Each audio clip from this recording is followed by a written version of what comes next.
We have a 5-minute pre-recorded pitch and then a 3-minute live Q&A with our jury. A moderator checks for the format compliance, and although the jury deliberates today, then the announcement of the winners will only happen during the live stream tomorrow on October 1st. So yes, we are keeping you all waiting. So the top 1 and 2 teams from each theme will make up the top 16 that pitch on Friday on the final stage. And all top 16 teams get access to the Climate Kick Climate Launchpad Accelerator, and the top 1, 2, 3 teams win a cash prize, as well as the top 1 team from the theme. So the top 1 team and the top 3 will only be announced after the final pitches on Friday. Now, program today. So we have semi-final pitching sessions that have been happening all day, 68 teams split into 8 themes. Tomorrow we have interactive workshops, keynotes, and CLPT, and the big announcements. And then on Friday, the global grand final.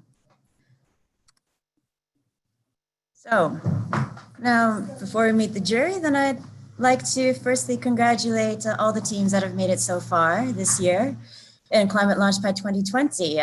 I'm sure you'll all agree with me that this year was a bit of a crazy year. We've gone completely digital, everything is different, but I think we still managed to make it a good one. We had 3,020 applications over 56 countries this year. So from there, the top teams were brought to a national boot camp, and then the top 3 teams won nationally and then competed regionally. And you all here are the tops of your region, so really big congratulations there. And the theme today is Cleantech. So this is a broadest theme of our 8 themes, but it's really at the core of what Climate Launchpad is. We are a green business idea. We are a clean tech competition. Within the clean tech, we focus on ideas that provide superior performance at lower costs, or we reduce or eliminate negative climate impact and improve responsible use of natural resources. So with that going forward, then I'd like to introduce our jury. We have with us today, we have Christine Marot, who is from the IBL group, and she's the group head of technology and sustainability from Mauritius. And Christine, I'd like to introduce you to say a little bit about what you're looking for in the startup today. Yes, of course. Good luck to everybody, first of all. It's a pleasure and it's an honor to be there today. I'll be obviously looking a lot to innovation and technology, which are my favorites. But of course, I really want to see the impact you'll have on society, on job creation in a world which is in a pretty bad state as far as this is concerned. Thank you, Christine. And next up, we have Zuhair Khalik, who is a co-founder and partner of Team Up from Pakistan. Now, Zuhair, what will strike you with the startup? I think we've got you on mute here. Sorry. I always look for the energy and the enthusiasm of the team. I think so. I will be watching that very closely. And the other thing I'd love to see is potential for scalability.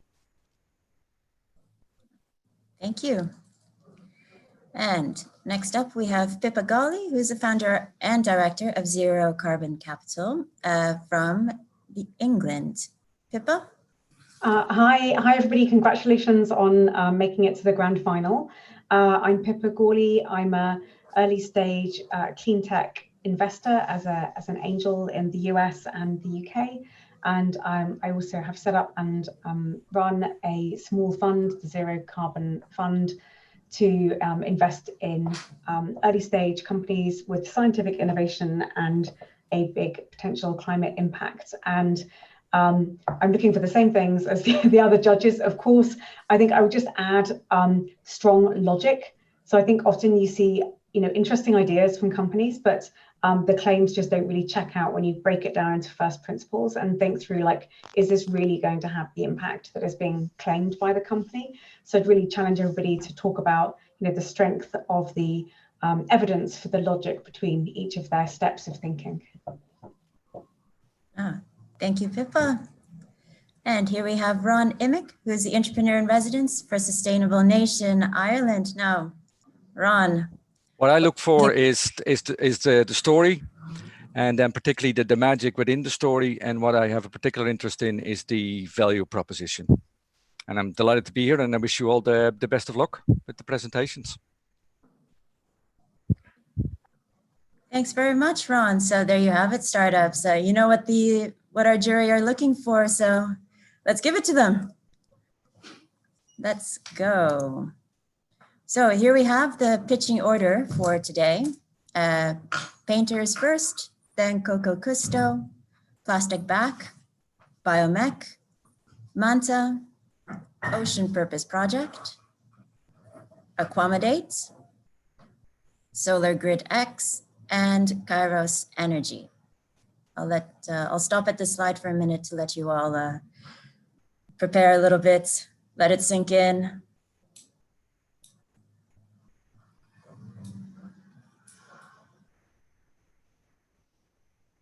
Oh. Okay, Painter, you are first up. Good luck today.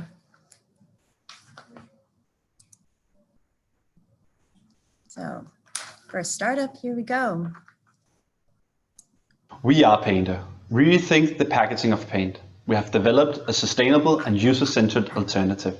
Bans on single-use plastic are happening all over the world, and we take the battle to the painting industry. Paint buckets are an overlooked single-use plastic. Every month, 1 million paint buckets are thrown out in Denmark. This translates roughly into 100,000 Danish citizens' yearly plastic consumption. Our packaging solution is a box with 2 bags filled with paint, designed for the professional painter's workflow. Our customer, the paint manufacturers, haven't seen radical innovation since plastic was invented.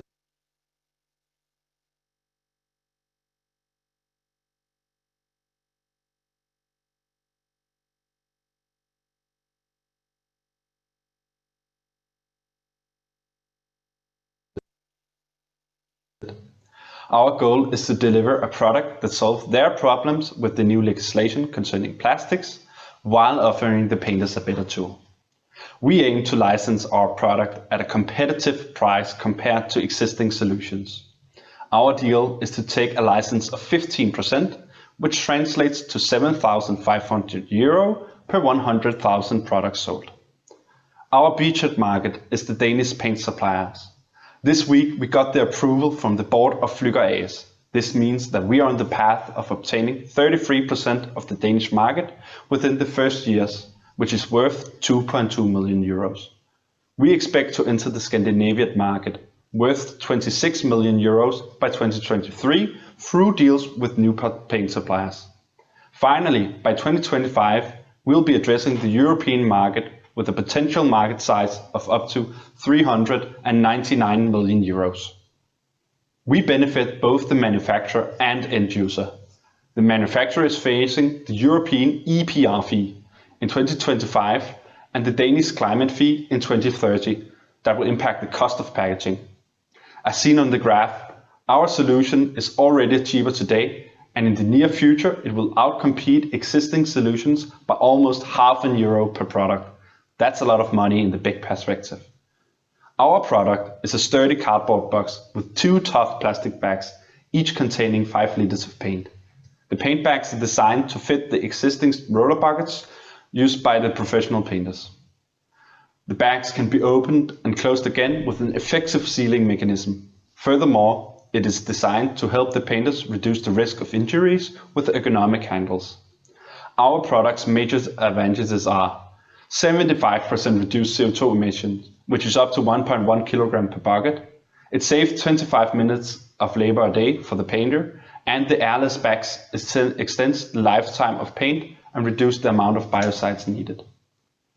We are users of the iterative philosophy design thinking, where we find the problem before the solution. Our early assumptions were paint buckets are single-use plastic, poor ergonomic design, which results in back injuries, and no alternative solution exists. We discovered our main problem through interviews and workshops with key members of the industry. Our key learnings are: the 2025 initiative pushes the suppliers towards delivering sustainable packaging. The packaging is designed for the supplier, not the painter's needs. The painter is more interested in saving time than money on products. With our problem, we now sought to find a solution. Today we have our MVP that is created with feedback from the painters, suppliers, and manufacturers. Earlier this week, we pitched our MVP for Flügger AS, and they were amazed by the solution at this stage. We are now co-creating with Flügger to make it a reality. In 2025, we plan to have 50% of the Scandinavian market. This adds up to a total license of 1.7 million euros each year. It takes 1.5 kilogram of CO2 to produce a standard 10-liter paint bucket. Our product saves 75% of this emission, meaning that we save 8,400 tons of CO2 per year, when we have 66% of our beachhead market. Furthermore, the reduction of biocides will impact the future water quality of tap water and marine environments. Biocides are also a known cause of allergy, and we want to keep the users safe while they paint their futures. Wrapping up with the team behind the innovation, we have 6 young and hardworking members, each with their key skills to make this project go all the way.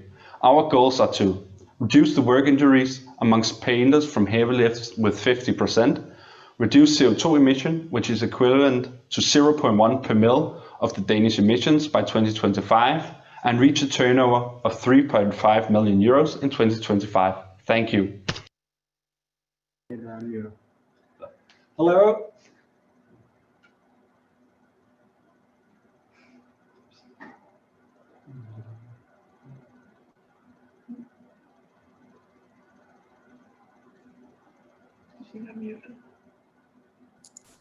There we are. Thank you very much, Painter. Now it's time for questions and answers.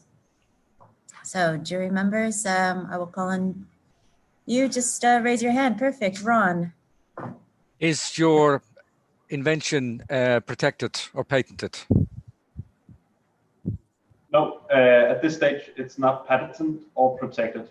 The problem in the painting industry at the moment is that it's the plastic producers that are making the current products. So they aren't looking at other materials at all. That's why we have an advantage at the moment. Okay, but what's stopping from anybody else to do the same thing, which will be a good thing, because I think it's a compelling story, but what's stopping anybody else from doing the same thing? So at the moment, no one is looking at this, but we have a good way of producing this that might be patentable. We don't know that yet. Okay, thank you. And Pippa, I saw your hand up. I had the exact same question, which is, it's an obvious one that there doesn't seem to be a way to close the door to other people from copying what is essentially a bag. So this is a great idea, and you've spotted a source of waste here that can be reduced, and that will be of huge benefit. But I'm not sure how you're going to make a company out of it. Your first mover advantage will only get you so far. So can you tell me what you've you must have thought of this too. So what are your strategies here to kind of protect that advantage? So that's why we're such a close collaboration with Flügger at the moment, who's the biggest Danish painting industry, the biggest painting in Denmark. And so by collaborating with them, we are indoor already. We're in the painting industry and we're ahead of others that might be able to do the same product. And it would take too much for them to do it in their development department. We're already in the door. And that's what makes us able to do this rather than competition. Yes, Suhair. So I saw your costing. I mean, what does that leave you in terms of a margin, if you don't mind sharing that? Per you said $1.06 versus 60 cents for your costs. So what does that leave you in terms of a margin, if any? So that's the price listed on the slide is the production price along with the prices for the materials, as well as the fees that will end up. So therefore, that's also the production price of the bucket. So it's not comparable to what the actual price for the Flügger would be, or the company. So therefore, we could scale it. We could potentially set the price at the same price point at the bucket now, and therefore having 50% in margins. Otherwise, we could even set it higher because we have so much advantage for the painters. Saving time actually saves the painters so many money, and that's the most important for them as our key learnings. But we can also set it lower and have a large competitive You advantage. have And is the only a few seconds production, left. sorry, and is the plastic production, the bag production, is that something specialized that you have a special place to do, or is it just off the market?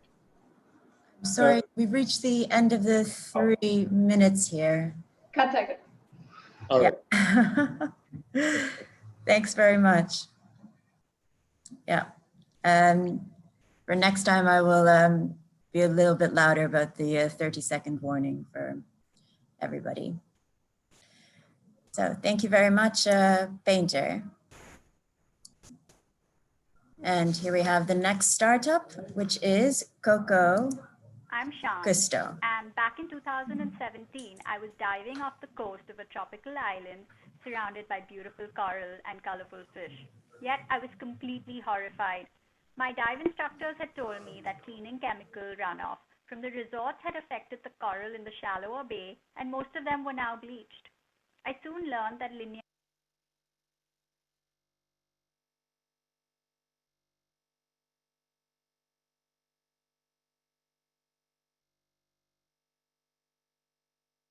I'm Sean, and back in 2017, I was diving off the coast of a tropical island surrounded by beautiful coral and colorful fish. Yet I was completely horrified. My dive instructors had told me that cleaning chemical runoff from the resorts had affected the coral in the shallower bay, and most of them were now bleached. I soon learned that linear alkyl benzene sulfonate can kill coral polyps at even 5 parts per million. This is the main surfactant in detergents. When I came home from the trip, I couldn't find a suitable alternative, and that's when I decided to start Coco Custo. Hi, we're Coco Custo. We make sustainable cleaning products that are eco-friendly, non-toxic, and 100% biodegradable for home and fabric care, which we sell for 4.02 euros a kg to young urban mothers in the top 2% income brackets. With close to 800,000 pregnant women and mothers of children under 3 years of age in the highest 2% income brackets every year, we have valued our beachhead market at 33 million euros. Coco Custo is the best priced product in the baby safe detergents market at 4.02 euros a kg, including taxes, while direct competitors are priced from 5.42 euros to 7.45 euros for an equivalent volume or weight. Additionally, on a per wash basis, Coco Custo is priced the same as market-leading detergents. Thus, in the future, we hope that from just being a detergent from babies, our customers use our product for the whole family as well. Our product is naturally formulated. Unlike other baby-safe detergents, we do not use ethoxylated surfactants, glycols, or artificial fragrances. Our steel tin and refill program is a hit with our customers, and our detergent is specially formulated to work in cold water washes.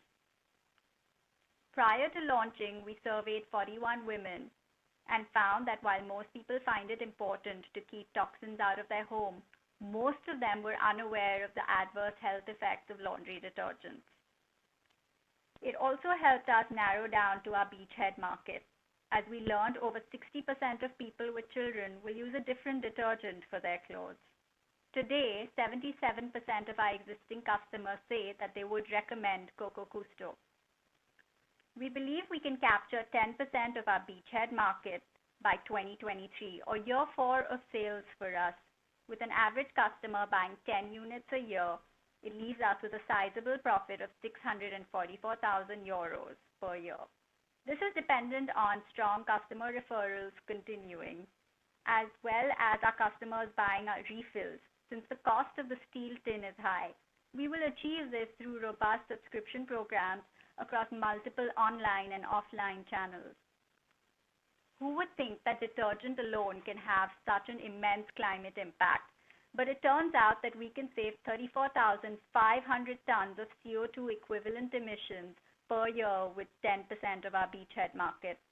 This is because our surfactants are plant-based and made from organically farmed ingredients instead of being petrochemical-based.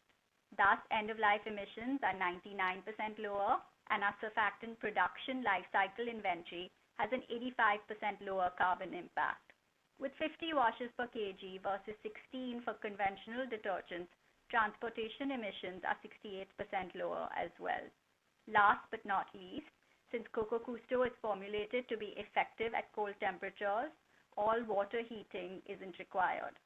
Besides the climate impact, main surface and freshwater pollutants such as phosphorus, boron, and chlorine are not present in our detergent. And finally, our detergent breaks down both aerobically and anaerobically and is compatible with septic tanks.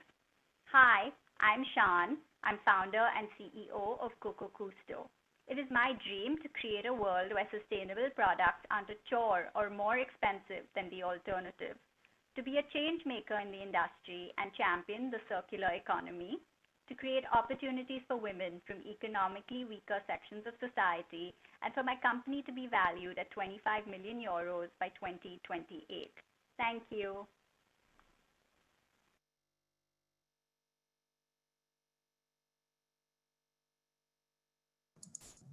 Great. Thank you very much, Coco Custo. Are you with us? Yes, hi. Hi, Sean. How are you? Yeah, I'm good, thanks. Welcome. So, Ron, I see your hand up. How are you going to get to 80,000 customers? And what's your marketing budget to get there? My marketing budget is 4,200 rupees per customer. That's around 50 euros per customer. Okay. Right now, we've been doing sales for a year. We're at 100 customers. And this has been, completely bootstrapped. And we've been growing at a 30% month-on-month rate. So with funding and having the marketing budget, we believe we can get to 80,000 customers. And the next question is, how are you going to organize a refill? Is that on a national level? Yes, currently we are doing refills on a national level. We use parchment paper to send the refills, which is completely compostable. Thank you. Thank you very much. Next, yes, Christine. Just wanted to understand, have you developed a special formula which warrants the fact that you can do 50 washes instead of 16 with 1 liter? Yes, so it's actually 1 kilogram. It's a powder detergent. Yes, there was an 18-month development cycle, and there was a lot of R&D that went into it, where we came up with a formula that worked based on the AISE standard that had the same cleaning efficacy and occasionally better in the case of turmeric for laundry detergents at that concentration. Thank you. Okay, Pippa, I saw your hand up. Hi, so congratulations, it was a great pitch, and I'm glad to see you thinking about the packaging and the refill, but there were a few issues I saw in the business model. So you're going for quite a niche and very valuable customer segment, which is being targeted by everybody else, and they are all trying to make their products more sustainable as well. So for example, Unilever have pledged to remove all petrochemical ingredients from their products by 2030. So, why would I buy your products when brands with huge, recognition are also making, products which are just as sustainable as far as I'm concerned? Just from what you said, Unilever's pledging to do it by 2030. We're in 2020 right now. They haven't done it yet. 30 seconds left. They haven't done it yet. We, we hope, our product is ready. It's out there. We're not pledging anything for the future. We're here right now. Okay, thank you. Okay, and we're time. Thank you very much, Shan. Thank you. And here, we're going to move on to, well, we've done the question and answer. So here we are. Next starts up, which is global average, plastic we bag. recycle only 8% of plastic waste. The rest is incinerated and landfilled. We're now producing over 350 million tons a year and have accumulated over 8 billion tons in our landfills and natural environment. My name is Tal, co-founder and CEO of Plastic Bag. We've developed a solution able to convert plastic waste back to its original valuable form. The raw material developed by Plastic Bag can then be used to create new plastics and alternative fuels, contributing to a more circular economy. We aim to be the missing link between the waste handlers and the petrochemical industry, which is heavily dependent on crude oil drilling. Using our technology, plastic waste will be converted to crude oil, which will then be used to and upcycled by the petrochemical industry at crude oil price. The plastic to fuel market will reach 2.6 billion by 2026. We aim to work with treatment sites. These facilities receive thousands of tons of plastic waste and landfill most of it without benefiting from the waste potential. In the EU alone, there are over 500 sites treating over 60 million tons annually. These facilities are affected by reducing landfill space and growing regulation and are a natural beachhead market for our technology. Utilizing our technology, treatment of plastic waste can be done in room temperature, a huge economic and environmental advantage compared to competition. We can treat difficult waste streams, including PVC, mixed and contaminated. And last but not least, since the conversion is done in room temperature, greenhouse gas emissions are reduced. In order to close the loop, we use chemical oxidation. Our unique process creates free radicals that are present in nature and even in our bodies, but have never been used for plastic treatment before. These free radicals are able to attack the carbon-carbon bonds of the plastic polymer and break them down into smaller and smaller fractions. The plastic waste is inserted into the main reactor. With water and oxygen, the reaction occurs. Then, with a series of pumps and silos, we're able to separate the end product. We've been selected to plug and play in the Alliance to End Plastic Waste Acceleration Program. As part of this program, we were able to ask the leading companies in the petrochemical, plastic manufacturing, and waste handling sectors questions to verify our assumptions. We asked the waste handlers what limits them in achieving higher recycling rates. 80% said technology. We asked the petrochemical industry if they're willing to pay a premium for plastic-derived oil compared to conventional crude oil. 75% said yes, they are. In 5 years' time, and considering our beachhead market only, we will achieve 1.3 million profit margin annually by addressing only 3% of the total addressable market, material recycling facilities. A facility which can be operated for 10 years will produce profits of $3 million for Plastic Bag and around 6 times over for the customer. We have identified market share and products per customer per year as the key drivers. Our solution reduces CO2 emissions compared to landfilling waste and compared to crude oil drilling. For every ton of plastic waste not landfilled, we save 250 kilograms of CO2. For every ton of plastic-derived oil, we save 500 kgs of CO2. In 5 years' time, we will save almost 500,000 tons of CO2 emissions. We're a team of chemists and entrepreneurs dedicated to fixing this problem. We're also collaborating with the Hebrew University with IP and national phases in the EU, US, and China. We've won second place in Shell's prestigious New Energy Challenge and first place in Israel's biggest circular economy competition. We hope you'll also join us on our journey in turning the tide on plastic waste. Thank you.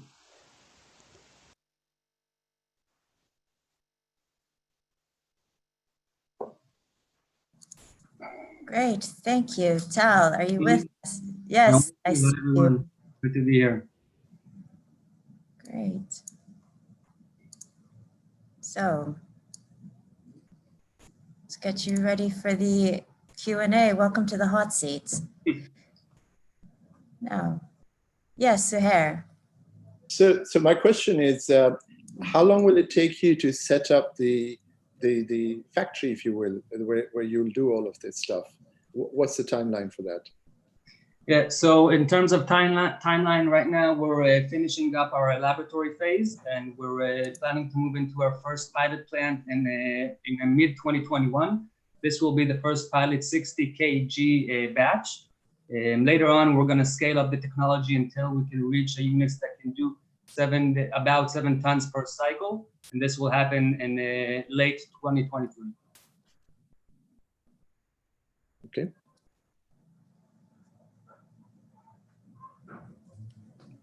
Yes, Ron. Well, is the factories or the units that are they on the waste site, or are they? So it's a mobile unit. Yeah. So the question at the beginning when we started the journey was, will it be at the petrochemical side or will it be at the waste handling facilities? And it makes much more sense after talking to the market. It makes a lot more sense to have it near the waste handlers than the petrochemical industry. It does, just because logistically it's much easier to ship crude oil than it is to ship and handle plastic waste. And if a waste handler buys such a site, how much would they pay for the?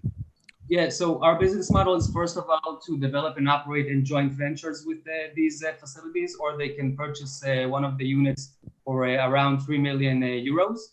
On a later stage, what we're going to do is move on to a licensing model in which we will license the IP for our technology to these waste handling facilities in return for 15% of the revenue. And this model has already been approved.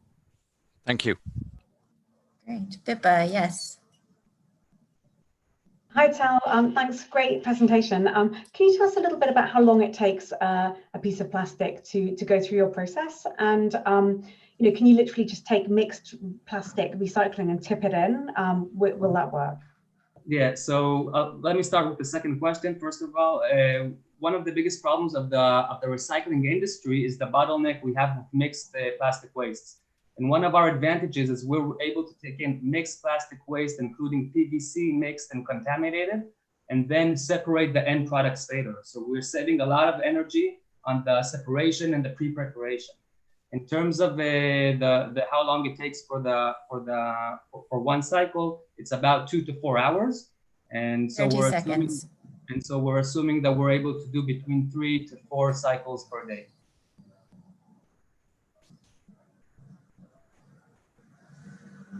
Yes, Christine, final short. Any byproducts left after you've done this operation? Yeah, so there are a few byproducts left, and these are metals or pesticides that are in the plastic waste, but we're targeting that in less than 5% of the total plastic waste. And that would be or landfill or go to other processes that we're checking at the moment. That's time. So good. Well done. Just on time. Thank you, everyone. Thank you very much, Tal, and Plastic Back. All right. So next up, we move to bio. My name is Marta, and I'm from Mozambique, Africa. And yeah, like most of the African countries, we still deal with war, poverty, and recently cases. But despite it all, we still have people with strength, happy, and willing to change that. So last year, I met Ivan, and it was like the guy who always made everybody laugh in the classroom. Unfortunately, he got into a car accident, lost part of his leg, and nothing was the same. He had a really hard time to have access to a prosthesis. And after some researchers, we realized that 90% of amputee population in Mozambique just don't have access to prosthesis, either because of the high prices, the time it takes to obtain them, or even access to health care. What is more critical for children, because as they grow, the prosthesis needs to be updated. And that's something that Biomech gonna change. How are we gonna do it? We're gonna turn plastic residuals collected from the sea into prosthesis, sell them for $45 and change lives. Just to give you a glimpse of what is going on in our market, only 3 public hospitals provide that type of services in the entire country. And our beachhead market, it's going to be Maputo, where we're going to be working with car accident victims and diabetics who have suffered an amputation. And the number is around 48 8,000. And in the next 3 years, we expect to expand to the north, where we're going to be working with war veterans and mine victims. Since our product is going to be based on plastic residuals collected from the sea, that will allow us to drop our prices to $45 compared to the $1,000 than other prostheses in the market. And we're going to be allowed to build an entire prosthesis in 24 hours compared to the 1,008 hours that other companies in the market. And I'm going to explain why. So in the traditional process, they mold, they cast, they vacuum form, they feed, they assemble, they adjust. And if you're lucky, it's going to fit you perfectly. If you're not, what happens like 2 and 3 times, you have to repeat the whole process, spending more material, time, and even money. And we are going to do it in a completely different way. We're going to turn plastic residuals collected from the sea into filaments. We're going to make a scan of the residual limb, what increases the compatibility between the residual limb and the prosthesis, creating comfort. We're going to adjust, and we're going to print. Just like that, you will have your prosthesis. And we went to the market having in mind that robotic is the deal, accessories is a must, and we have to deliver the most lighter and comfortable prosthesis as possible. So our biggest learns was that people want a 4x4 prosthesis. Basically, that means they want to be able to play at their house with their kids, go to work, and go to a farm, grab some tomatoes, basically wearing the same prosthesis. We learned that designer matters, hydraulic is heavier, and that's okay. We made 34 interviews, and all of them are willing to test the prototype. And we already have 4 people testing the prototype, including Evan. By the year 5, we expect to have 10% of the market share, and the number of customers we expect to have 1,033 0.6 persons by the time, and we expect to have a profit a year of 3.5 millions. And we think that the worth of the product, the scalability and versatility, we allowed us to get there. Our process gonna allowed us to save 90% of CO2 compared to the conventional process. We're not gonna use water, and the consumption of energy is gonna be like 85% lower, and we have a clean ocean. And we only 10% of the beachhead market. We expect to save around 68,830.2 tons of CO2. Our team is composed by the Sarita, she's the chemistry, Reginaldo Mula, the IT, and Marta Vanewatella, the industrial designer. And our dream is to get 100,000 people to feel and experience life without restrictions by 2025. And we dream to reuse 20% of the plastic residuals at the most polluted beach in Mozambique in the next 2 years. Thank you.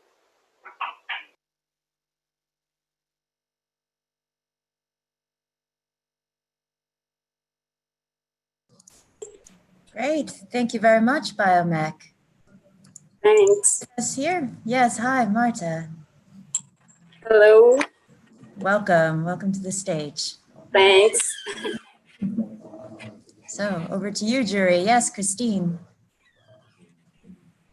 Marta, nice project to give us a new limb to somebody, but how do you plan to convert the trash plastic into up to standard raw material for the 3D printers?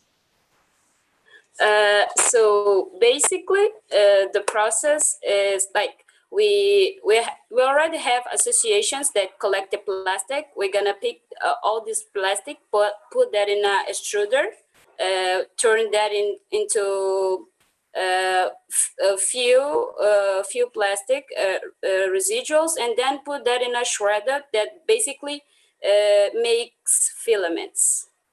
It's a very technical language. I hope you get it. Thank you. But then would that filaments be used for doing the prosthesis, or could it be used also for other uses? it can be used for a lot of things, not only filaments, because you just need the filaments to put in a 3D printer. Okay, thank you. Okay.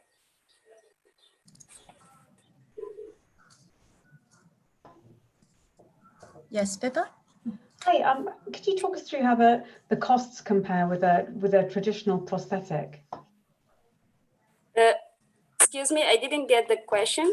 Sorry, could you talk us through how the costs compare with a traditional prosthetic? So basically is that we're gonna put prosthesis for $45, and the traditional prosthesis is like $1,000, basically in the same quality. It's very impressive. It's lovely to see the multiple benefits of this idea.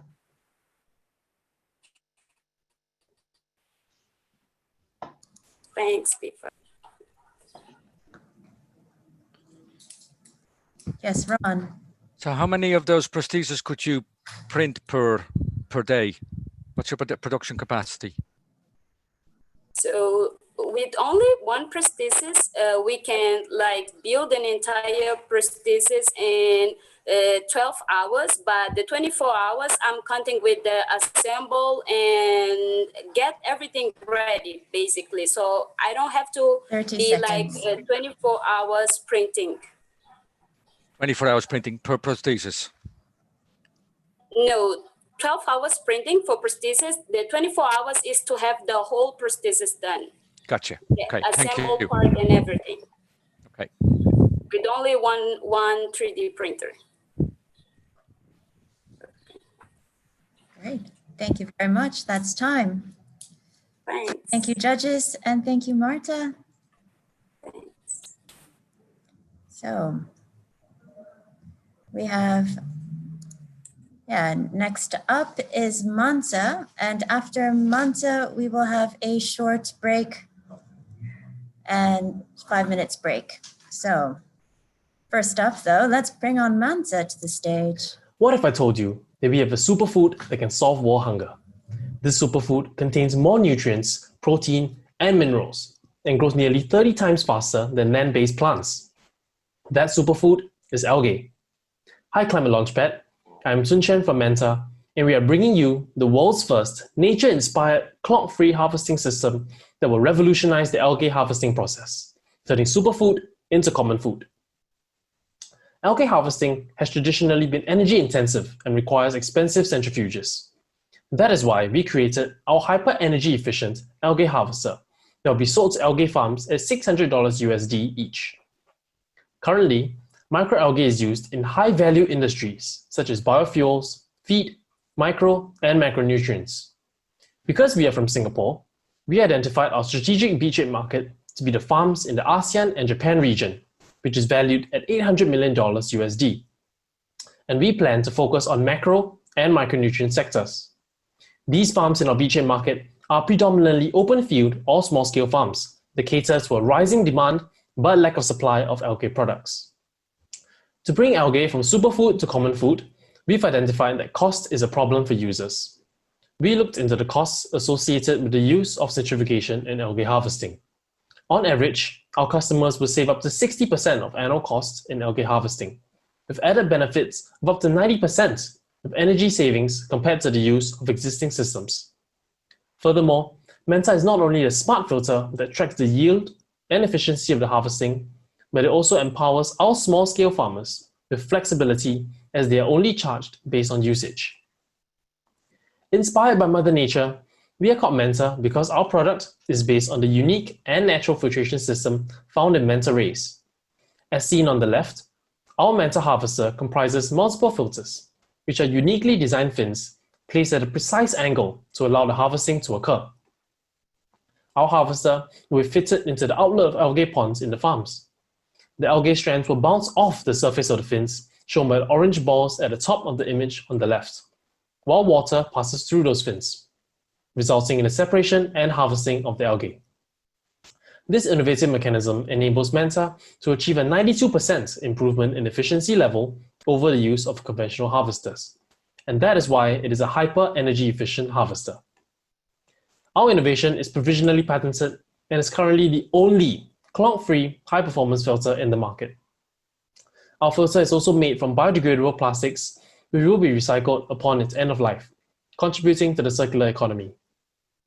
For our sales, we are targeting 20% of our beachhead market, which is around 400 customers. The key drivers of our business are the price of our harvester, the market share, and the number of harvesters sold per deal. This leads us to a profit of around $1.4 million USD by the fifth year of our business. Moving on to our climate impact, our technology emits up to 49% less CO2 compared to existing certification methods. This leads to 22 tons of CO2 savings per year with nearly 400 beachhead customers alone.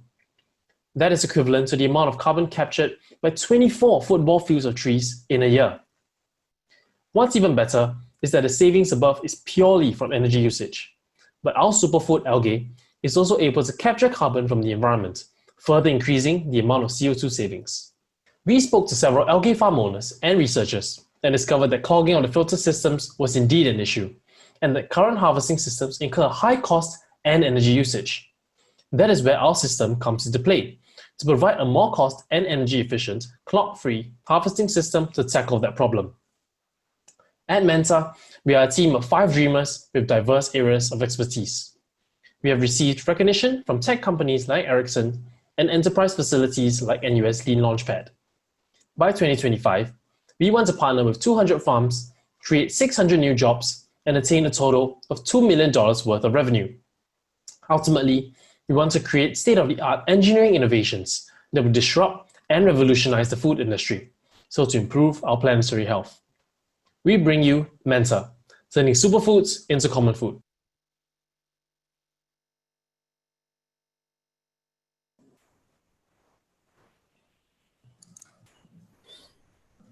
Great, thank you, Manta. I see we have Sean here with us today.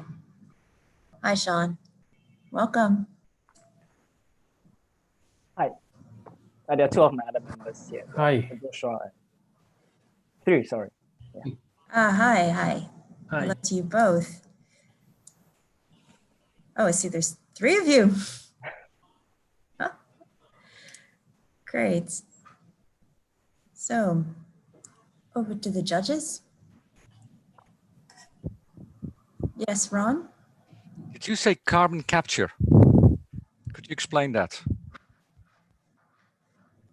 So for algae, when the algae are placed in the algae farms, actually before they are being harvested, they are actually exposed to natural sunlight. And as you mentioned, that in the open field or small scale farm. So in that sense, the algae will actually take in the sunlight and also are able to sequester carbon because they photosynthesize in the process as well before being harvested.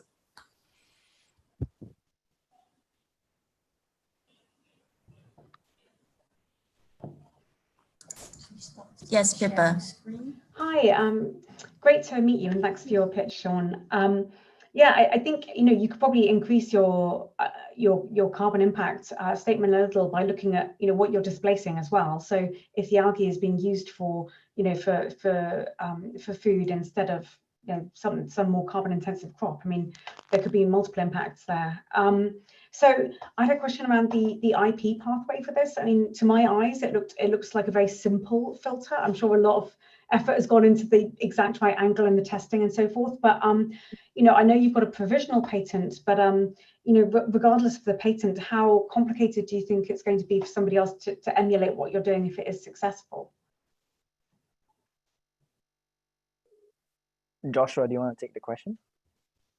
Yeah, because our patent is actually we are partnering with our university to secure our patent. So essentially, our patent has our university backing as well. So I think the challenges is definitely hard, but I think what the filter we have managed to perfect the angle such that it ensures that it is clog resistant. So I think that is something that is hard to replicate, and it's not just I think that's something that is really hard, it's hard to replicate, and I think that gives us an advantage. You're not concerned about reverse engineering?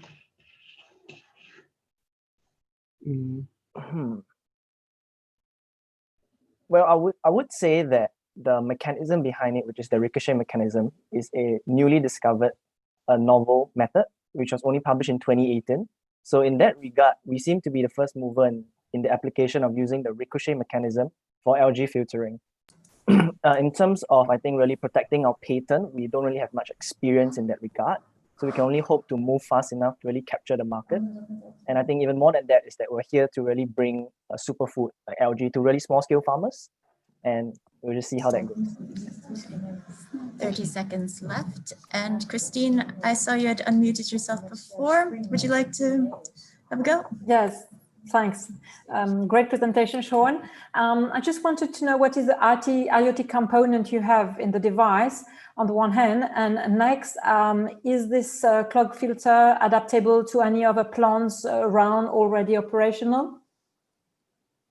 Hi, Christine, great question. So because of time, I'll try to make it very quick. So IoT, because it's a living organism, we plan to check temperature, flow rate, and stuff like that really affects the quality of the algae harvested, which is a very sensitive organism. In terms of adapting to large-scale plants, we have not done testing with large-scale plants because one, they're not really a focus. Because a bit about the market. Oh, yeah.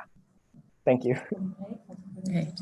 Thank you very much. So we have a short break now for a few minutes. I will see you back here at 5 o'clock. So get a glass of water, have a stretch, and we'll see you back here for the next half. Thanks. Okay. You can try now. Stop sharing screen.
All right. So it's 5 o'clock. We're welcoming everybody back. I hope we've had a chance to stretch and relax. Get ready for the next pitches. So, quick check to see, do we have our jury members with us? I see Ron, I see Christine. Hi, Pippa. And Seher, great. Oh, thank you very much. So we've got our next team coming up, which is... Hi, I'm Matilda De Silva from the Ocean Purpose Project. Let's talk trash. Asia's plastic pollution inflicts $1.3 billion in damage annually to economies in the region. Plastic that chokes wildlife, the environment, and us humans. Since plastic comes from oil, why don't we turn it back into oil, creating a profit motive? Trash to treasure.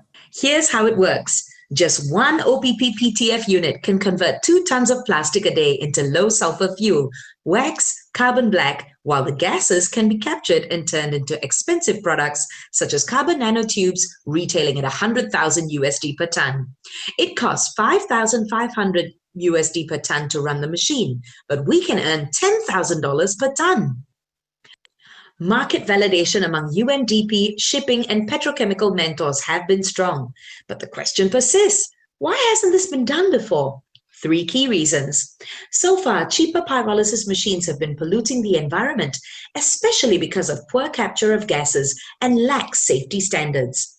OPP will use top global systems, bolstered with Singaporean research to optimize byproduct capture. Our beachhead market will utilize live stream webinars to detail all these efforts and help us fund our research. Number 2, pyrolyzed oil has been deemed too expensive for its low sulfur content. All that changed on January 1st, 2020, with the latest IMO 2020 Global Maritime Regulations, mandating all maritime vessels to use low sulfur fuels. In our hometown of Pasir Ris, our plastic-to-fuel machines will bring hundreds of jobs during these tough COVID times. 3, currently the best-in-class pyrolysis machines are factory size. Our nimble deployable pyrolysis units fit inside a container, perfect for use on board a maritime vessel or sent to a remote island to handle waste. Why is it so sexy? 3 reasons. First, unlike recycling that needs specific plastics, our machines accept all waste plastic, burns it at high heat in the absence of oxygen, and captures everything into valuable products. Best part, it fits into a 40-foot container and it's easy to be shipped. Second, for a poor person, the ocean plastic crisis may not rank high on their priorities. Per day, each OPP PTF unit can churn out 4 tons of low sulfur fuel, valued at 2,564 USD. The fuel burns at twice the efficiency of diesel and more than half the emissions, providing the perfect incentive to poor coastal communities. Third, we believe in the power of organized collective effort.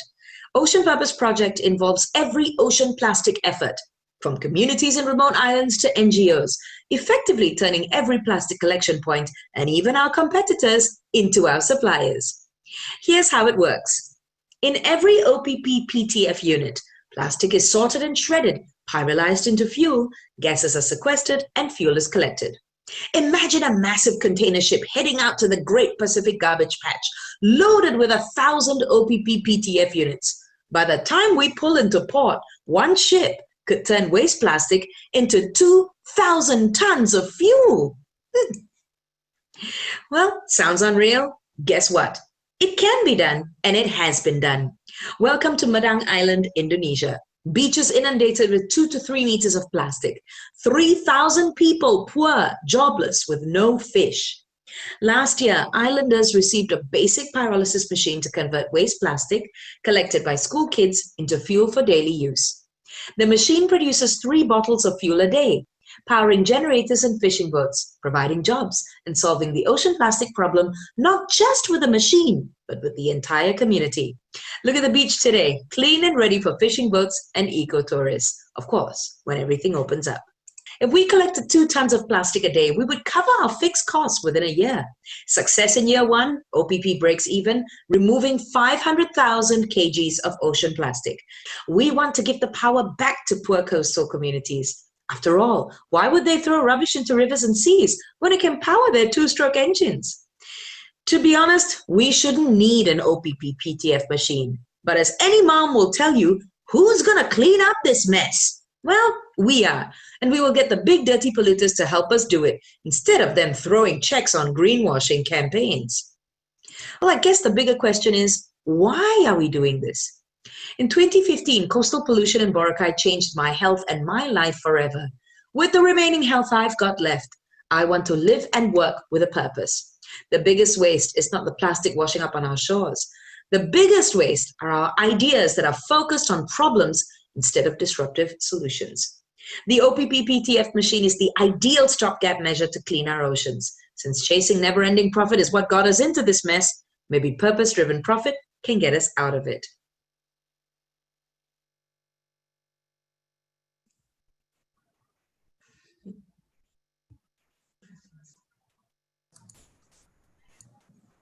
Great. Thank you very much. Ah, Now it's time for Q&A. So are you with us? Yes, Purpose Project. I see you. yes, I Welcome. am. All right. So thank you very much for your pitch. Over to the jury. Thank you, Denise. Yes, Christine. Hi, good presentation, thank you. Just wanted to know, it's great that it looks like there is no byproduct to this project, but I just wanted to know what is about the energy consumption which you would need to run the plant to produce, to convert the trash into energy. Okay, thank you so much for your question, Christine. Actually, I can address two points. The first bit is about the energy that is required for the OPP unit.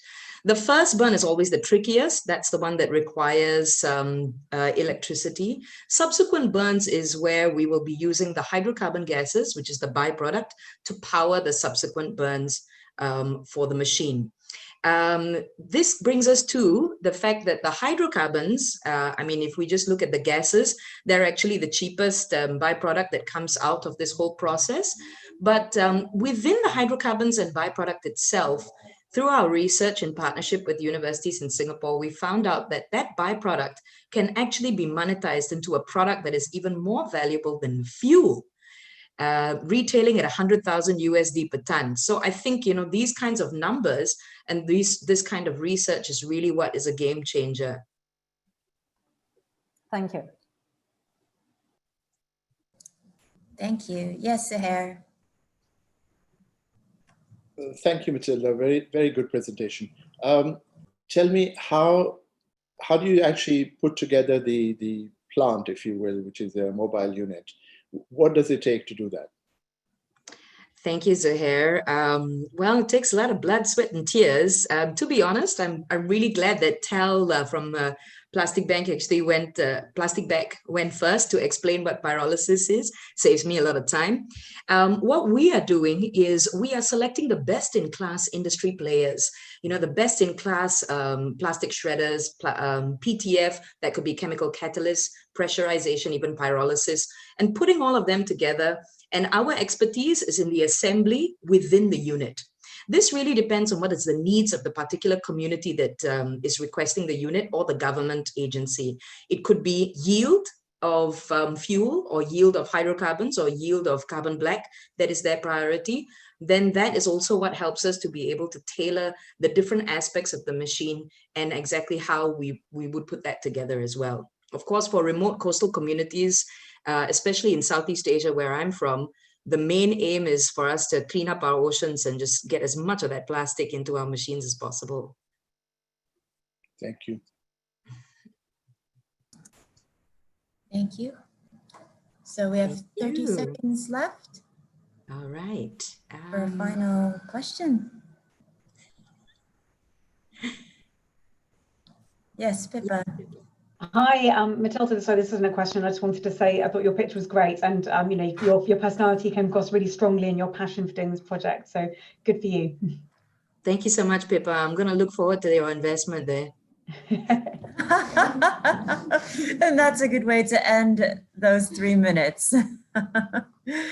Thank you very much for your pitch and your Q&A. Thanks, everybody.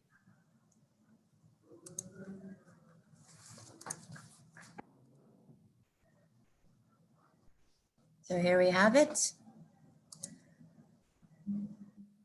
Next startup is Accommodate. Access to clean drinking water was declared a human right by the United Nations a decade ago, but today roughly 1 billion people still lack access to safe drinking water. Time alone will not heal this trauma. On the contrary, waters are becoming increasingly polluted by new kinds of harmful substances that aren't removed by today's water treatments. My name is Simon Isaacson, and I'm here as the co-founder and CEO of Accommodate to show you how our team will turn time into our advantage in this pressing water situation. Wouldn't it be convenient to possess a superpower that turned the ticking of the clock into your advantage rather than a stressor? As nobody in our team possesses such capabilities, we decided to produce a super powder instead, doing exactly that. This powder needs to be applied in a suitable context in order to make an impact, and our targeted customers are therefore membrane producers, companies that produce water filter material such as this polymer membrane.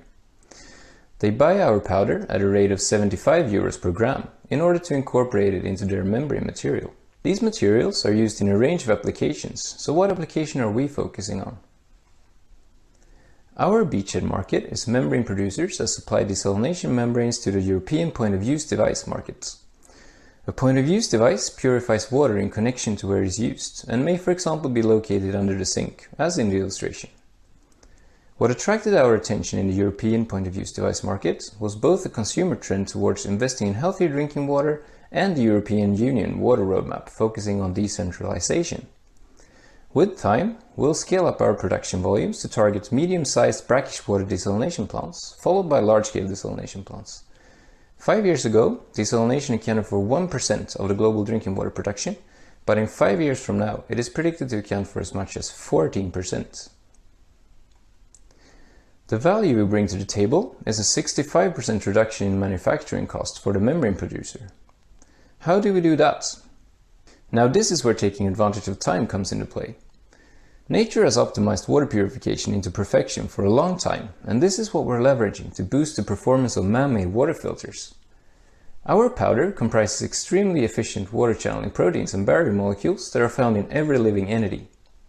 We use natural stabilization by forming a thin protective coating made from sand, much like some algae do. The resulting particles are hollow and therefore offers an almost resistance-free shortcut through the very dense polymer matrix that desalination membranes are made of, as you can see in the illustration to the right. This is because the power of the powder is that it increases the permeability of desalination membranes up to 1,000-fold without sacrificing purity. This results in benefits such as reduced energy consumption and fouling in water purification processes, as well as lowered requirements on, for example, pump capacity.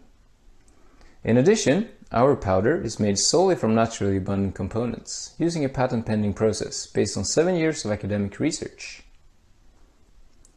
We've listened to the 15 membrane producers active in our beachhead market, similar actors on a global level, as well as end consumers.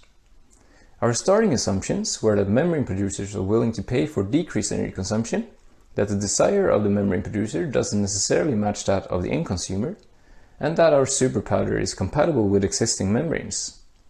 All of these turned out to be correct. In addition, we learned that it is of utmost importance to stick to water quality legislation and therefore to manage risks of variability in water purity. Furthermore, energy consumption is a key concern, but it's equally important to decrease the fouling propensity and equipment size. In terms of financials, we'll reach a profit of 20 million euros per year within our beachhead market.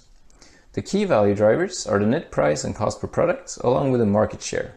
The cost per product is expected to decrease with time as we'll scale up the powder production. Desalination requires large amounts of energy to push water through the dense polymer membrane that I showed you earlier. By increasing the permeability using our super powder additive, we're able to reduce the carbon dioxide emissions of our beachhead market by 200,000 tons per year, based on energy savings alone. Our team consists of myself and these fantastic four, mixing business experience from founding several companies with cutting-edge technological expertise.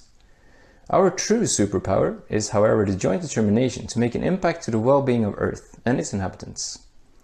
By the time I turn 40, we have sliced the carbon footprint of desalination in half and provided safe drinking water to another 400 million people, while growing into a business that makes a yearly revenue of 30 million euros. Please support us in accommodating the world's need for clean water. Thank you.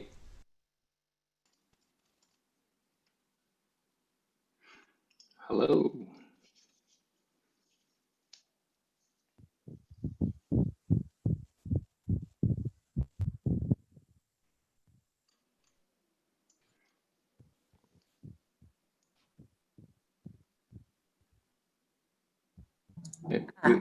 There we are. Yes, Ron, I see your hand up. Go for it. That's what I... It might be a very stupid question.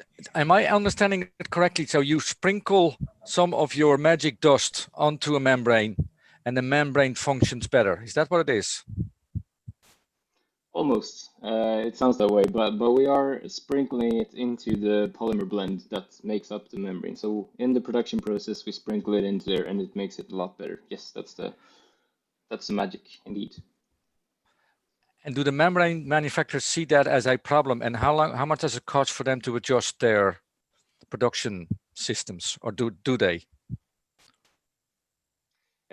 They don't really see it as a problem. So we have a few collaboration projects started right now. So we are also doing this in our lab ourselves to mix these particles into the polymer blend, and it's a work in progress. It's a process of optimization, but it's not a problem per se, because it won't be released from the membrane. So that's the key thing here, that it's inside the membrane, and therefore won't affect the water quality. But do the manufacturers have to adjust their production systems to use your powder? No, that's one benefit as well, because we add it to one of their monomer solutions. So no. Okay, thank you. Very much. Yes, Pippa. Hi, Simon. Thank you for your pitch. I wonder if you could just talk us through briefly the results you've got from your trials.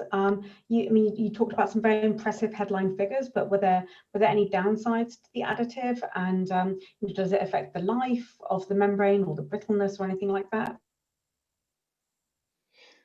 So we haven't gotten that far into our trials yet as to have quantitative figures. So these are mainly based on calculations, but it doesn't. The main thing that it affects will be the permeability, as I said, and it doesn't really affect the lifetime because we have encapsulated our biological molecules inside the sand stabilization. So in that sense, they will sit there and they will function as this shortcut, and it doesn't affect the lifetime of the membrane in that sense, no. But it still preserves the quality of the desalination. It preserves, yes, exactly. So it's a water specific shortcut. So it only allows water to pass through at a much higher permeability compared to the polymer membrane out around it, sort of. Thank you. Thank you very much. We're at 30 seconds, so we have space for one last question.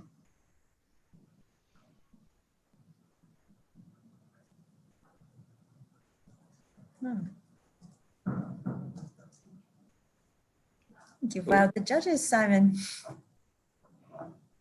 Hopefully. Yeah. Great. So that's time then. Thank you very much for your time. And thank you to the judges.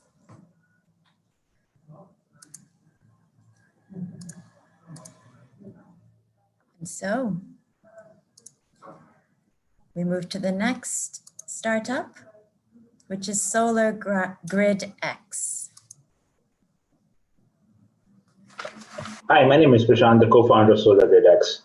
The 40% of carbon emissions are generated because of the electricity that we use. As per UN, renewables need to scale up by at least 6 times to reverse the effects of global warming. But news of investments in solar taking a dive is not unheard of. And we know solar energy is the most abundant and convenient renewable resource, and it's facing slow adoption because it comes with a high setup cost. Generally, it takes about 17,000 euros for a setup, and it can take up to 8 years before people make up for the initial setup cost. And on the other hand, recession fears, pandemic-linked market crashes, and the general lack of financial knowledge are influencing retail investors to stick to savings bank that gives low ROI, or real estate, which requires a lot of capital, or stock market, which is highly volatile. So seeing these problems, we noticed an opportunity to create a safe investment option with small ticket size and high returns. Solar Grid X is a green crowd investing platform that allows anyone to invest in asset-backed, fractional tokenized ownership of solar for just 5 euros in their pocket and get you a return of up to 15% on your investments. After investing, we collect the proceeds. We collect the proceeds to set up solar for commercial and industrial consumers in India. And using PPAs, we sell the electricity to them. We then collect the proceeds and give it back to the investors. We're aiming to capture a 101 billion global solar assets financing market, where only 2.5 billion euros are invested by the public and the rest are invested by big corporations and governments. We're going to significantly increase this number and aim to generate 1 6.25 million in euros by crowdfunding 15 megawatt by 2022. Our target electricity consumer market is in India, the third largest electricity consumer. The target investor base is in MENA with special focus in the UAE. The per kilowatt rate of solar energy is 61% cheaper than that of conventional sources. And investing in solar grid X gives you 15% ROI compared to savings account that just gives you 0.5% ROI, or real estate, which gives you around 7% on an average. Now, how it works. Upon purchasing a token SGX that represents a fraction of a solar panel, you don't physically own the panels, but we use that money to find a highly vetted site and install the solars using these funds at zero upfront investment for C and I consumers. Electricity that is generated by the panels are sold by us to these consumers using PPAs or power purchase agreements. This way, people can hold on to the tokens and earn up to 15% in ROI or sell their tokens to another buyer like a P2P platform. With our unique pricing strategy and secondary market, we provide no lock-in of investment with also a lower entry point. We interviewed about 350 plus customers in 5 different personas, along with solar panel suppliers through our co-founders business. And we also interviewed our solar EPC partnerships, and we understood that there's a lack of safe investment options in MENA, and expats are remitting their money back to their home countries. We signed 7 LOIs with large commercial consumers and 5 megawatt worth of deals through our solar panel EPC provider. As we crowdfund the setup cost, our majority of the cost is going towards acquiring investors. We ran pilot ads on Instagram and Facebook and took an account of CAC of 2.5 euros, and we got an average ticket size of 25 euros per investor. We'll be generating a profit of 22 euros for every kilowatt of solar crowdfunded. We aim to raise investments for 15 megawatt worth of solar in the next 2 years, and by doing so, we'll generate a profit of 345,000 euros. Per token we sell on our platform, we will save up to 8.5 kg of CO2 emissions per year. And with 30 megawatt installations in 3 years in our beachhead market, we estimate to save around 30,000 tons of CO2, and the numbers are only way up. Hardik is a CEO and has a family business of solar in India that will give us access to the established ecosystem. Devansh is a CTO. He's been developing apps since the age of 16. And the COO, I've worked as a blockchain research team in Emirates NBD and also handled 3 other startups. Chavi is a certified industrial accountant, and she's well aware of the Indian regulatory framework. We also have excellent advisors with us to complement. Devender is an ex-VP of India's foremost bank, and Monir is working with PwC with a lot of expertise with sustainability startups. Our vision is to reverse climate change using tokenization to open mass investments in solar. And we aim to attract 150,000 plus retail investors by the end of 2021, launch 50 solar sites by end of 2022, and expand our consumer base from India to regions like Africa by the end of 2021. We also ran a successful pilot project in Gujarat in India that's generating their returns of up to 14%, and we also raised 15,000 euros in grants. We were also awarded Emerging FinTech Talent MENA by the ADGM Authority, which is the Abu Dhabi government's financial regulator. That's it from my side. Thank you.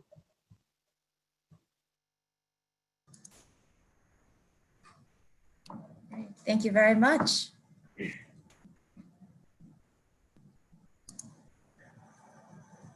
Hi, Amma. Thank you. Who do we have with us from Solar Grid X? There we are. Hi, Hardik. Hi. Welcome. Hi. Great. So, thank you very much for your pitch, and I pass you on to the jury. Yes, Suhair, and then Ron. So thank you very much for that. How do you actually identify the right person to invest in, the right company to invest in? What are your criteria for that?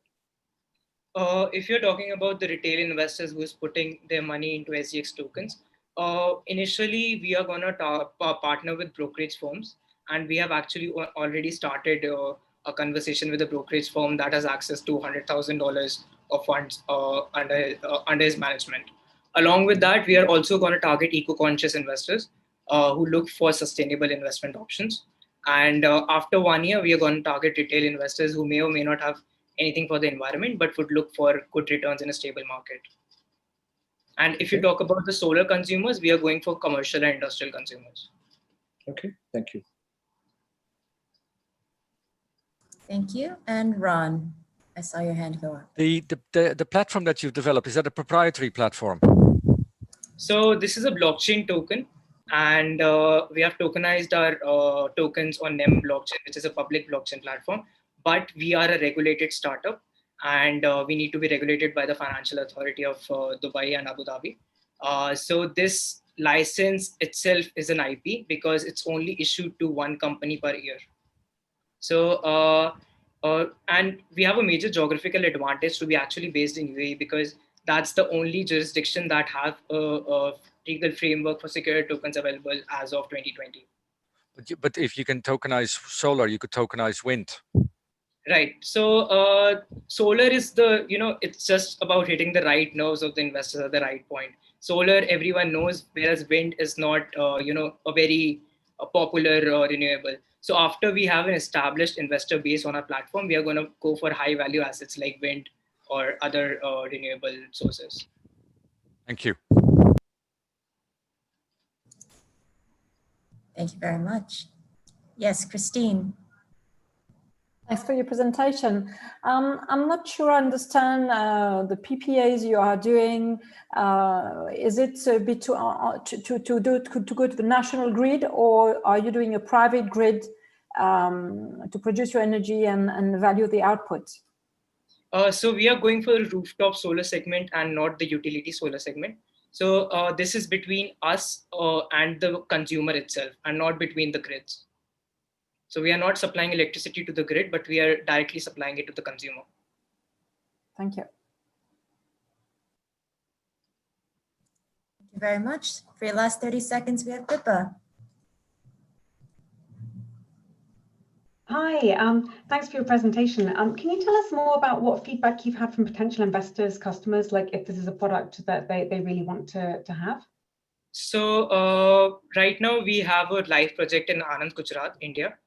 This is a 6 kilowatt plant, and it saw 173 investors putting their money in. And we also have 350 early signups on our platform already. And we were getting, so we ran some pilot ads on Insta and Facebook also, and we were getting a very good response. Thanks. Great, thank you very much. That's your 3 minutes. So thanks for joining us, Team Solar Grid X.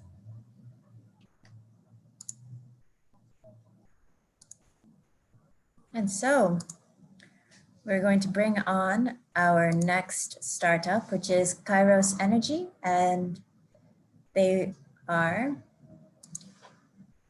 coming right up. Hi, my name is Jonathan, Team Lead Operations and Product Development at Kairos Energy. Did you know that in Uganda, 10 trees are cut per hour? And here's why. Government statistics reveal that 4.7 million households use lamp charcoal for food preparation, a fuel that exposes the entire household to huge amounts of carbon emissions when burnt. And as a result, 31,600 Ugandans die annually of the associated non-communicable diseases. By supplying biomass briquettes, Kairos Energy made efforts to mitigate this drastic situation, but we believe that the time has come for a more viable solution. Kairos Energy therefore plans to develop and sell battery-powered electric stoves to middle-income households in Kampala, Uganda, at 60 euros per stove, whose batteries we shall then recharge at a fee of 10 euros per month. Our beachhead market are the 280,500 middle-income households in Kampala, Uganda. They currently spend up to 30% of their earnings on cooking energy expenditure, reducing disposable income available for other necessities like health and education. Living in urban and suburban areas, they cook indoors and are greatly exposed to indoor air pollution, which not only causes respiratory diseases, but also makes cooking a very dreadful experience. Their frustrations are shared by their counterparts in Eastern and Sub-Saharan Africa, together with those in developing countries all over the world. On average, households using our product will save 78% of their current annual cooking energy expenditure, while enjoying zero emissions cooking at a 75% more efficiency. Our product is a low voltage induction stove with a resonant converter powered by a rechargeable battery to increase efficiency while reducing production costs. To minimize costs due to unreliable electricity, we shall recharge our batteries periodically at our solar-powered recharge station, thus establishing a virtual power line in the process. For competitive advantage, we'll apply for quality certifications with organizations like ISO and Uganda National Bureau of Standards, provide a 2-year warranty, a 2-month free recharge period, and our product is patentable. We interviewed 80 households in Kampala, Uganda, and neighboring areas, with our first key assumption being that change is desired. And we learned that yes, a more affordable, time-efficient, heat-efficient, low emissions alternative is desired together with cooking heat control.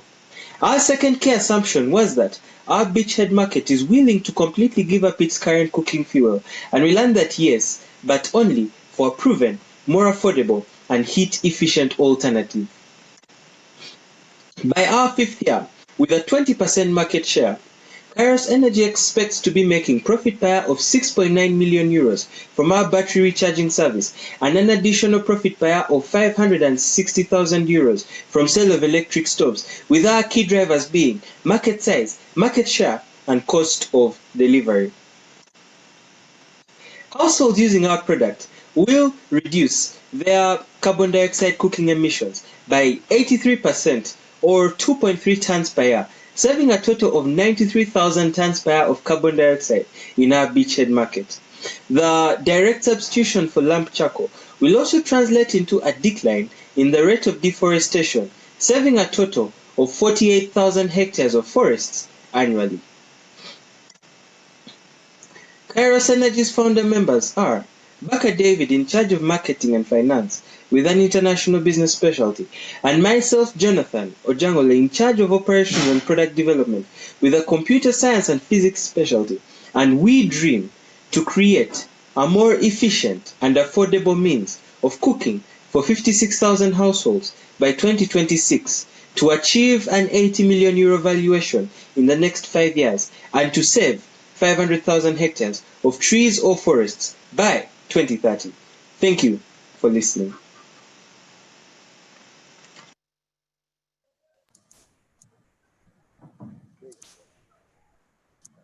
Great, Hello, thank my you name very is much, Team Kairos Energy.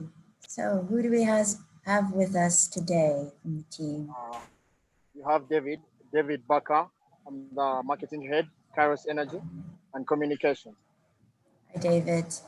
And I see Jonathan. Great, welcome. And We're Pippa. both together. Fantastic. Pippa, go for it.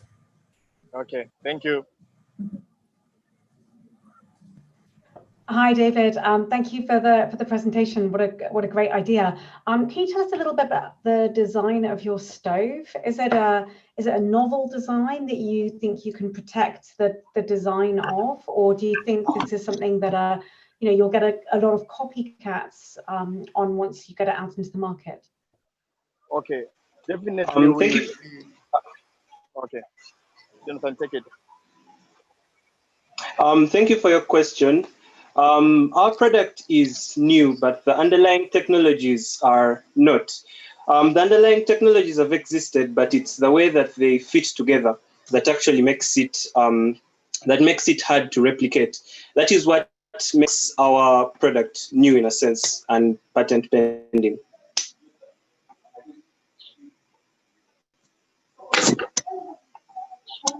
Thank you. Great, thank you. Is that Christine? Yeah. Yes. David, Jonathan, thank you for the presentation. I just wanted to, you were saying about it's 10 euro for a recharge for a month, actually. How many cooking hours would 10 euros provide to a household of 2 or 4? I don't know. What are your assumptions? It would provide 2 to 3 weeks for when there's high energy use. 10 euros would provide 2 weeks. When it's low energy use, would provide 3 weeks to almost a month. for a family of how much and for how many cooking time? Oh, for the cooking time, 6 hours a day. Cooking time, 6 hours a day. And you just pay the 10 euros monthly, and you provide the receipt, and we shall keep, we'll swap your battery with a recharged one. Thank you. Thank you very much. Yes, Ron. So you need to build quite an extensive infrastructure to do the loading of all those batteries across your country. How much investment is that going to take?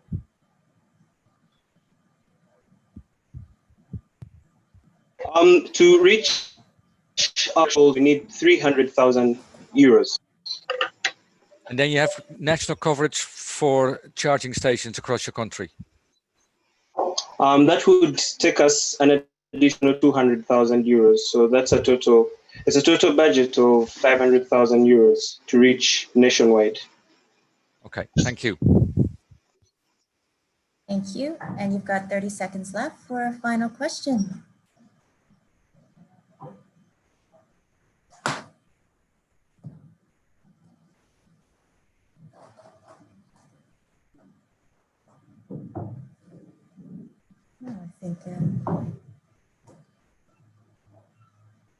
Thank you both for your presentation.